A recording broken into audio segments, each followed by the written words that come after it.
Swami Vivekananda ji, who said that the only way to truly know something is through the direct experience of it. Yes, exactly.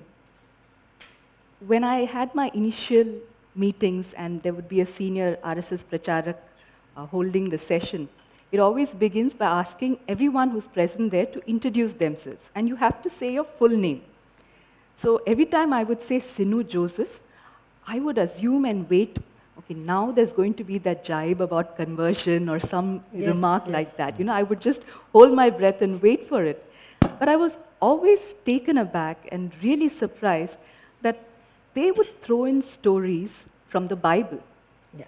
They would tell me incidents of what Jesus did. These things would be added into the conversation and addressed in a very general manner. And even when I met people on a one-on-one basis and they would understand my work in the social space, without any hesitation, they would remark, oh, you come from a Christian background, they do a lot of charity. Maybe that's where you learned it from. And it's funny because I did not learn charity. I learned Sewa, and I learned that from the RSS. And Sewa does not mean that you do someone a favor. It means that you thank them for the opportunity to serve them. So everything that I have learned has come from who we fear. And this fear is often something that's there in the mind. I have seen WhatsApp groups of churches where they're simply spreading rumors that if the BJP comes to power, all the churches will be destroyed. Yes. So when have you seen this happen? Do you have any concrete evidence of this having happened? Have you ever made that effort to go out there and meet these people who you are so fearful about? When I was working once with Vanavasi Kalyan Ashram, and there are so many organizations that we would not even know the names of. They do amazing work in a place called Dandeli, a hilly area, a tribal area. This RSS woman, she took us to a place which was a church. And she said, this is where we do all our sessions. I said, in a church?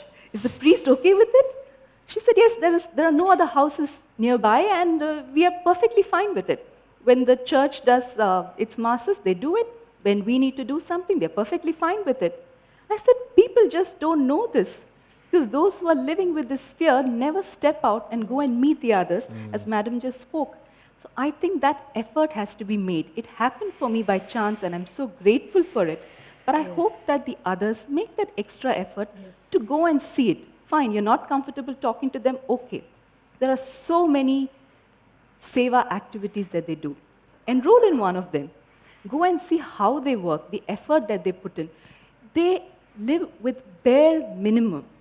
They carry nothing on them. The women work so tirelessly, walking on foot, hardly with any amount, just to serve people. They don't get any recognition. None of us know their names. And that is something we really need to see in order to understand.